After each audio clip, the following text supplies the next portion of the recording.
Hello my dear students, जय Hind. Take for science के हमारे इस यूट्यूब चैनल में आप लोग को बहुत बहुत स्वागत है। स्टूडेंट, अपना वीडियो स्टार्ट करने से पहले मैं आप लोग को बहुत बहुत धन्यवाद देना चाहता हूं, क्योंकि हमारा जो कम्युनिकेशन स्किल सेकंड का वीडियो था उसको आप लोगों ने बहुत प्यार दिया और वह वीडियो हमारा 1.5 के से ऊपर जा चुका है। तो स्टूडेंट्स, इस तरह आप लोग अपना प्यार हमारे ऊपर बनाए रखिए और चलिए स्टार्ट करते हैं अपने इस वीडियो को। स्टूडेंट्स, मैं आप लोग के डिमांड पर ही एनर्जी कंजर्वेशन का यह वीडियो लेके आया हूँ। इस वीडियो में मैं आप लोग को टॉप 25 मोस्ट इंपॉर्टेंट एमसीक्यूज के बारे में बताऊंगा और यह एमसीक्यूज आप लोग को बहुत ही इंपॉर्टेंट होने वाला है। यह वीडियो का मेरा पहला पार्ट है, इलेक्ट्रिकल पार्ट है। इसके बाद मैं आप लोग को दूसरा पार्ट, मैकेनिकल पार्ट भी प्रोवाइड करूँगा और इस पार्ट में मैंने बहुत ही इंपॉर्टेंट क्वेश्चन को शामिल किया है। तो चलिए स्टार्ट करते हैं अपने इस सीरीज़ को। इसमें देखिए, पहला क्वेश्चन है, ओजोन परत के क्षय का मुख्य कारण क्या है। ओजोन परत जो होती है उसका क्षय का मुख्य कारण क्या होता है। इसमें ऑप्शन दिया हुआ है। पहला ऑप्शन है CFC, इसका फुल फॉर्म होता है क्लोरोफ्लोरोकार्बन्स। दूसरा ऑप्शन बी है CO2, कार्बन डाइऑक्साइड। तीसरा ऑप्शन है CO, कार्बन मोनोऑक्साइड। चौथा ऑप्शन डी है NO2, नाइट्रोजन डाइऑक्साइड। तो स्टूडेंट्स, इसमें देखिए आपका जो पहला ऑप्शन है ए, यही सही है। क्लोरोफ्लोरोकार्बन्स जो होता है यही रिस्पॉन्सिबल होता है आपका ओजोन लेयर के डिस्ट्रॉय होने में। तो यह जो है आप लोग को जो AC होती है उससे निकलने वाली जो गैसें होती हैं वह बहुत ही हार्मफुल होती हैं। फ्रीज से निकलने वाली गैसें होती हैं वह बहुत हार्मफुल होती हैं। यह सभी गैसें जो होती हैं वह आपके ओजोन लेयर को नुकसान करती हैं। देखिए, इस तरह से मैंने फिगर में भी दिखा हुआ है। ये जो है आपका ट्राई क्लोरोफ्लोरोमीथेन का एक तरह से फार्मूला है, स्ट्रक्चर है और यह भी आपका एक तरह से CFC में ही आता है। CFC में आपको जो होता है कार्बन होता है, फ्लोरीन होता है, क्लोरीन होता है और हाइड्रोजन होता है। इस तरह देखिए, मैंने फिगर में भी दिखा हुआ है यहाँ पर। इस तरह से देखिए, ये फिगर मैंने रिप्रेजेंट भी किया हुआ है कि ओजोन लेयर एक तरह से धीरे धीरे क्या हो रही है, उसमें क्षरण हो रहा है, क्षय हो रहा है। और आपका यह हमारा जो ओजोन लेयर होता है यह आपको अल्ट्रावायलेट रेज से प्रोटेक्ट करती है। तो चलिए हम लोग नेक्स्ट क्वेश्चन चलते हैं। क्वेश्चन नंबर 2 है, भारत में ऊर्जा की खपत सर्वाधिक है। पहला A, उद्योगों में। दूसरा B, कृषि में। तीसरा C, यातायात में। चौथा D, आवास में। तो जानते हैं, इंडिया में जो सबसे ज़्यादा ऊर्जा की खपत होती है वह आपका होता है उद्योगों में, इंडस्ट्रीज में सबसे ज़्यादा आपका एनर्जी का प्रयोग किया जाता है। तो इस तरह से दूसरे क्वेश्चन का सही आंसर ए है। क्वेश्चन नंबर 3 है, संयंत्र गुणक जिसको बोलते हैं प्लांट फैक्टर का मान क्या होता है। प्लांट फैक्टर का मान स्टूडेंट्स, इसका सही आंसर बी है, 1 से कम होता है। क्वेश्चन नंबर 4 है, ऊर्जा का मात्रक क्या है। पहला ऑप्शन ए जूल, दूसरा ऑप्शन बी कैलोरी, तीसरा ऑप्शन सी kWh, चौथा ऑप्शन डी उपरोक्त सभी। तो इस क्वेश्चन का सही आंसर आपका डी है, इसमें से सभी आंसर आपके सही हैं। क्वेश्चन नंबर 5 है, अम्लीय वर्षा का कारण क्या है। एसिड रेन, एसिड रेन का कारण क्या होता है। पहला ऑप्शन दिया है SO2 and NO2, दूसरा ऑप्शन दिया है CO2 and CO, तीसरा ऑप्शन सी है NH3 and O2, चौथा ऑप्शन है डी नन। देखिए, आपको एसिड रेन का मैं यहाँ पर एक फिगर भी दिखाया हूँ। देखिए, एसिड रेन का एक फिगर मैंने यहाँ पर रिप्रेजेंट किया हूँ। एसिड रेन में होता क्या है कि जिससे हमारे पास जो वाटर होता है वो इवेपोरेट होता है, वाष्पित होता है और धीरे धीरे आपको ऊपर आकाश में जाता है। वहाँ पर से क्या होता है, सनलाइट जो रहती है, सनलाइट रहती है। इन सनलाइट से क्या होता है कि वह जो है एक तरह से क्लाउड में कन्वर्ट होता है और क्लाउड में जब कन्वर्ट होता है तो एटमॉस्फेयर में जो सल्फर डाइऑक्साइड होती है और नाइट्रोजन डाइऑक्साइड होती है, तो यह गैसेज जो होती हैं जब हमारा H2O के साथ में जब ये जो है रिएक्ट करती हैं तो आपको H2SO4 और HNO3, ये आपको जानते हैं एसिड होता है। H2SO4 ये भी आपका एक एसिड है जिसको बोलते हैं हम लोग सल्फ्यूरिक एसिड, और HNO3 है, HNO3 ये आपका नाइट्रिक एसिड है। यह जो है आपका दोनों एसिड बन जाते हैं और यह एसिड जो है एक तरह से आपका एसिड रेन की तरह काम करते हैं। तो इसमें देखिए, इसमें जो रिस्पॉन्सिबल है वो आपका क्या है, SO2 और NO2, मतलब सल्फर डाइऑक्साइड और नाइट्रोजन डाइऑक्साइड। यही आपका इसमें करेक्ट आंसर होगा। तो क्वेश्चन नंबर 5 का सही आंसर ए है। क्वेश्चन नंबर 6 है, ट्रांसफार्मर में ईडी करंट लॉस दूर किया जाता है। ट्रांसफार्मर में जो ईडी करंट लॉस होता है उसको कैसे दूर किया जाता है। पहला ऑप्शन ये है सिलिकॉन स्टील कोर द्वारा, बी ऑप्शन है लेमिनेटेड कोर द्वारा, सी ऑप्शन है करंट कंट्रोल द्वारा, डी ऑप्शन है वोल्टेज कंट्रोल द्वारा। तो स्टूडेंट, इस क्वेश्चन का सही आंसर बी है। ट्रांसफार्मर में जो ईडी करंट लॉस होता है उसको हम लोग लेमिनेटेड कोर यूज करते हैं ट्रांसफार्मर में, तो उसके द्वारा हम लोग ईडी करंट लॉस को दूर कर देते हैं या कर सकते हैं, काफ़ी हद तक कम हो जाता है। क्वेश्चन नंबर 7 है, एक्टिव पावर का मात्रक क्या है। देखिए, पावर 2 होता है आपका, एक्टिव पावर और अपरेंट पावर। तो एक्टिव पावर का जो मात्रक होता है वह आपका किलोवाट होता है, जिसको बोलते हैं रियल पावर, इसको रियल पावर भी बोलते हैं। इसका मात्रक जो होता है वह किलोवाट होता है। क्वेश्चन नंबर 7 का सही आंसर आपका ए है।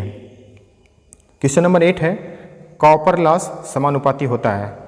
कॉपर लॉस समानुपाती होता है। पहला ऑप्शन ये है करंट के, दूसरा ऑप्शन बी है आई स्क्वायर मतलब करंट का स्क्वायर, तीसरा ऑप्शन सी है वी स्क्वायर मतलब वोल्टेज के स्क्वायर के, और चौथा ऑप्शन डी है वोल्टेज के। तो देखिए स्टूडेंट्स, इसमें आपका यह आंसर जो है इसमें बी सही है। यह करंट के स्क्वायर के समानुपाती होता है। जिससे कॉपर लॉस जो होता है आपका करंट के स्क्वायर के समानुपाती होता है। तो इस क्वेश्चन नंबर 8 का सही आंसर बी है। क्वेश्चन नंबर 9 है इलेक्ट्रिक ट्रैक्शन में मोटर में प्रयोग होने वाली मोटर है। पहला ये है डीसी सीरीज मोटर, यहाँ पर देखिए डीसी सीरीज मोटर है। उसके बाद में ये देखिए आपका क्वेश्चन में आ गया डीसी सीरीज मोटर है, बी है डीसी शंट मोटर है, बी है डीसी सीरीज मोटर है, सी है स्टेपर मोटर है, और डी है आपका रिलक्टेंस मोटर। तो देखिए जो हमारा इलेक्ट्रिक ट्रैक्शन मतलब जो रेलगाड़ियों में जो मोटर प्रयोग किया जाता है वह आपका जो मोटर होता है वह होता है DC series motor. DC series motor का हम लोग प्रयोग करते हैं इलेक्ट्रिक ट्रैक्शन में। इसका क्वेश्चन का 9 का सही आंसर आपका बी है। नेक्स्ट क्वेश्चन चलते हैं। क्वेश्चन नंबर 10 है इलेक्ट्रिकल टैरिफ में नहीं होना चाहिए। जैसे आप लोग देखते हैं मोबाइल टैरिफ होता है, अलग अलग मोबाइल रिचार्ज होते हैं, टैरिफ होता है। तो इसी तरह इलेक्ट्रिकल जो आपका बिल आता है उसकी भी टैरिफ होता है। जैसे आप इंडस्ट्री का अलग बिल रहता है, डोमेस्टिक का अलग होता है, एग्रीकल्चर का अलग होता है। तो इसी को टैरिफ कहा जाता है। मतलब हर एक आदमी के लिए एक समान जो है बिलिंग सिस्टम नहीं होता है, हर एक के लिए अलग अलग होता है। तो इसी को टैरिफ बोलते हैं। तो इसमें देखिए क्या पहला ऑप्शन ये है सरलता, दूसरा ऑप्शन बी है आकर्षण, तीसरा ऑप्शन सी है उचित लाभ, चौथा ऑप्शन डी है पक्षपात। तो इसमें जो बिलिंग में जो होता है इलेक्ट्रिक टैरिफ में नहीं होना चाहिए। देखिए स्टूडेंट नहीं की बात आ रहा है तो ये पक्षपात नहीं होना चाहिए इसमें। तो इस क्वेश्चन का 10 का सही आंसर डी है। क्वेश्चन नंबर 11 है प्रदीप्त का मात्रक है। पहला ऑप्शन ए है लक्स, दूसरा ऑप्शन बी है ल्यूमेन, तीसरा ऑप्शन सी है वाट, चौथा ऑप्शन डी है वोल्ट। तो इस क्वेश्चन का सही आंसर आपका ए है लक्स होता है। क्वेश्चन नंबर 12 है चोक है। चोक जानते हैं आप लोग, यूज किया जाता है। तो इसका देखिए इसमें क्वेश्चन में ऑप्शन दिया है। पहला ऑप्शन ए है हाई इंडक्टिव कॉइल, बी है हाई कैपेसिटिव कॉइल, सी है लो इंडक्टिव कॉइल, डी है लो कैपेसिटिव कॉइल। तो जो चोक होता है आपका वह हाई इंडक्टिव कॉइल होता है। तो इस क्वेश्चन का सही आंसर ए है। 12th का सही आंसर आपका ए है। सोडियम वेपर लैंप का प्रकाश होता है। सोडियम वेपर लैंप का प्रकाश होता है। पहला ऑप्शन ए है नीला, दूसरा ऑप्शन बी है पीला, तीसरा ऑप्शन सी है हरा, चौथा ऑप्शन डी है लाल। तो जो है देखिए स्टूडेंट्स सोडियम वेपर लैंप का जो प्रकाश होता है वह पीला होता है। तो इस क्वेश्चन का सही आंसर 13 का आपका बी है। क्वेश्चन नंबर 14 है सिनेमा प्रोजेक्टर में लैंप का प्रयोग होता है। जो सिनेमा घर में जो प्रोजेक्टर होता है उसमें किस लैंप का प्रयोग किया जाता है। पहला ऑप्शन ये है सोडियम वेपर लैंप, दूसरा ऑप्शन बी है मर्क्यूरी वेपर लैंप, तीसरा ऑप्शन सी है कार्बन आर्क लैंप, और चौथा ऑप्शन डी है नियॉन साइन ट्यूब। तो क्वेश्चन नंबर 14 का सही आंसर आपका सी है, कार्बन आर्क लैंप का प्रयोग किया जाता है। क्वेश्चन नंबर 15 है डीजल जनरेटर सेट का उपयोग होता है। पहला ऑप्शन ए है पीक लोड पर, दूसरा ऑप्शन बी है बेस लोड पर, तीसरा ऑप्शन सी है अधिकतम डिमांड पर, चौथा ऑप्शन डी है न्यूनतम डिमांड पर। तो क्वेश्चन नंबर 15 का स्टूडेंट सही आंसर आपका ए है। डीजल जनरेटर का हम लोग जो प्रयोग करते हैं सेट का उपयोग करते हैं वो पीक लोड पर करते हैं।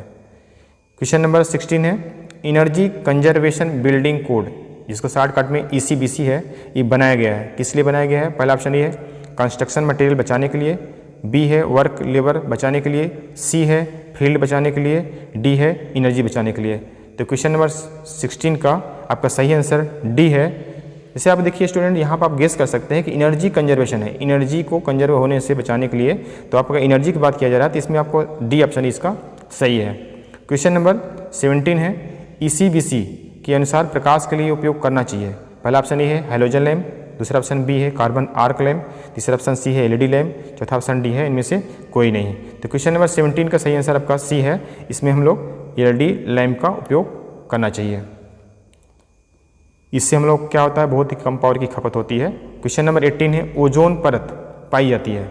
जैसे जो ओजोन लेयर होती है उसको हम लोग किस परत में पाया जाता है। जैसे कि बहुत सारी परतें होती हैं जैसे ट्रोपोस्फियर है, स्ट्रेटोस्फियर है, मेसोस्फियर है, थर्मोस्फियर है, एक्सोस्फियर है। इस तरह से बहुत सारी लेयर हैं। तो देखिए इसमें ऑप्शन पहले देखते हैं। पहला ऑप्शन ए है क्षोभ मंडल में, दूसरा ऑप्शन बी है ताप मंडल में, तीसरा ऑप्शन सी है आयन मंडल में, चौथा ऑप्शन है डी है ये समताप मंडल में। तो जो आपका ओजोन लेयर पाया जाता है वो समताप मंडल में पाया जाता है और समताप मंडल को बोलते हैं स्ट्रेटोस्फीयर। देखिए मैं फिगर में शो कर रहा हूँ यहाँ पर, देखिए यहाँ पर ये स्ट्रेटोस्फीयर बोलते हैं समताप मंडल को, स्ट्रेटोस्फीयर। और इसी में देखिए आपका ओजोन लेयर पाई जाती है। यही ओजोन लेयर हम लोग के लिए क्या करती है, अल्ट्रावायलेट रेज से प्रोटेक्ट करती है। और नहीं तो ये सन बर्न हो सकता है, हमारा स्किन बर्न हो सकती है, या हम लोग स्किन कैंसर भी हो सकता है अगर अल्ट्रावायलेट रेज डायरेक्ट हम लोग को अगर स्किन पर पड़ जाएगी तो क्वेश्चन नंबर हम लोग 19 पे चलते हैं। इसी बीसी के अनुसार भवनों में ऊर्जा के लिए उपयोग किया जाना चाहिए।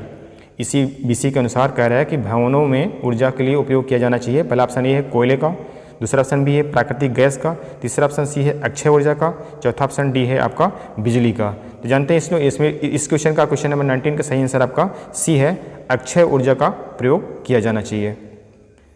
क्वेश्चन नंबर 20 है, देखिए अवरक्त किरणें इसको बोलते हैं अल्ट्रावायलेट रेज रोकी जाती हैं ग्रीन हाउस द्वारा, ग्लोबल वार्मिंग द्वारा, सी घरों की छतों द्वारा और डी है आपका ओजोन परत द्वारा। तो स्टूडेंट मैंने आपको उसके बारे में बता दिया था कि यह अल्ट्रावायलेट रेज जो होती है वह ओजोन परत द्वारा प्रोटेक्ट की जाती है। क्वेश्चन नंबर 21 है, ऊर्जा लेखा परीक्षा की जाती है। पहला ऊर्जा बर्बादी करने के लिए, दूसरा ऑप्शन बी है ऊर्जा निर्माण के लिए, तीसरा ऑप्शन सी है ऊर्जा का सदुपयोग करने के लिए, चौथा ऑप्शन डी है इनमें से कोई नहीं। तो ऊर्जा लेखा जो परीक्षा की जाती है यह आपका ऊर्जा के सदुपयोग करने के लिए, आपका इसमें सी आंसर सही है, ऊर्जा का सदुपयोग करने के लिए। क्वेश्चन नंबर 22 है, लक्स मीटर का प्रयोग किया जाता है। लक्स मीटर होता है जिसका हम लोग प्रयोग करते हैं, तो ये किस लिए करते हैं इसमें देखिए ऑप्शन देखते हैं। पहला ऑप्शन ए है प्रदीपन मापने के लिए, बी है ज्योति फ्लक्स मापने के लिए, सी है ऊर्जा मापने के लिए, डी है बिजली मापने के लिए। तो लक्स मीटर का हम लोग जो प्रयोग करते हैं 22 को आपका सही आंसर इसमें आपका ए है, प्रदीपन मापने के लिए इसका प्रयोग किया जाता है। लक्स मीटर का मापन जो है हम लोग प्रदीपन मापने के लिए किया जाता है। क्वेश्चन नंबर 23 है, पावर फैक्टर होता है। पावर फैक्टर होता है, पहला ऑप्शन ए है active power upon reactive power, दूसरा ऑप्शन बी है apparent power upon active power, तीसरा ऑप्शन सी है reactive power upon active power, चौथा ऑप्शन डी है active power upon apparent power. तो इस क्वेश्चन का सही आंसर आपका जो है वो डी है, 23 का सही आंसर डी है, यह active power upon apparent power होता है। और पावर फैक्टर की वैल्यू जो होती है मैक्सिमम 1 होती है और 0 से 1 के बीच में होना चाहिए। क्वेश्चन नंबर 24 है, ट्रांसफार्मर कार्य करता है। पहला ऑप्शन ए है लेंज लॉ पर, दूसरा ऑप्शन बी है एम्पियर्स लॉ पर, तीसरा ऑप्शन है फैराडेज लॉ ऑफ इंडक्शन पर, चौथा ऑप्शन डी है किरचॉफ लॉ पर।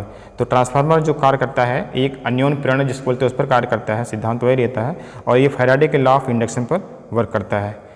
क्वेश्चन नंबर 25 है, एनीमोमीटर का प्रयोग किया जाता है। देखिए आपको मैं फिगर में भी दिखा रहा हूँ एनीमोमीटर का, तो आप इस फिगर से भी आप लोग गेस कर सकते हैं कि इसमें कौन सा ऑप्शन सही हो सकता है। पहला ऑप्शन ए दिया है वायु का वेग मापने में, दूसरा ऑप्शन बी है जल प्रवाह मापने में, तीसरा ऑप्शन सी है धारा प्रवाह मापने में, चौथा ऑप्शन डी है प्रकाश मापने में। तो देखिए स्टूडेंट्स, इसका जो आपका एनीमोमीटर होता है, एनीमोमीटर, इसका प्रयोग हम लोग वायु का वेग मापने में किया जाता है। इस तरह का एक इंस्ट्रूमेंट होता है, जैसे मैंने फिगर आपको मैं दिखा हूँ, एक इंस्ट्रूमेंट होता है इस तरह से, ठीक है। इसमें जैसे जैसे हवा चलती है उसी के हिसाब से जो है इसमें मोमेंट होता है और उसको हम लोग मेजर करते हैं, तो जिससे हम लोग को वायु का वेग पता चल जाता है कि वायु कितनी वेलोसिटी से हमारा जो है हवा चल रही है। तो स्टूडेंट देखिए इस क्वेश्चन सीरीज को बनाने के लिए बहुत ही मेहनत किया गया है और इसमें हमारे एक सर हैं मिस्टर नीरज पटेल सर, उन्होंने बहुत सहयोग किया है। और स्टूडेंट्स मैं आप लोग को इसी तरह से अच्छा वीडियो जो है बनाता रहूँगा और देता रहूँगा, और आप लोग जो है इसी तरह से हमारे चैनल को प्यार देते रहिए। और अगर चैनल पर नए हैं तो प्लीज़ चैनल को सब्सक्राइब कर दीजिए और बेल आइकन जरूर प्रेस करिए, जिससे हमारे हर आने वाला नया वीडियो आपको सबसे पहले मिले। Thanks for watching, wish you all the best. जय हिंद, वंदे मातरम।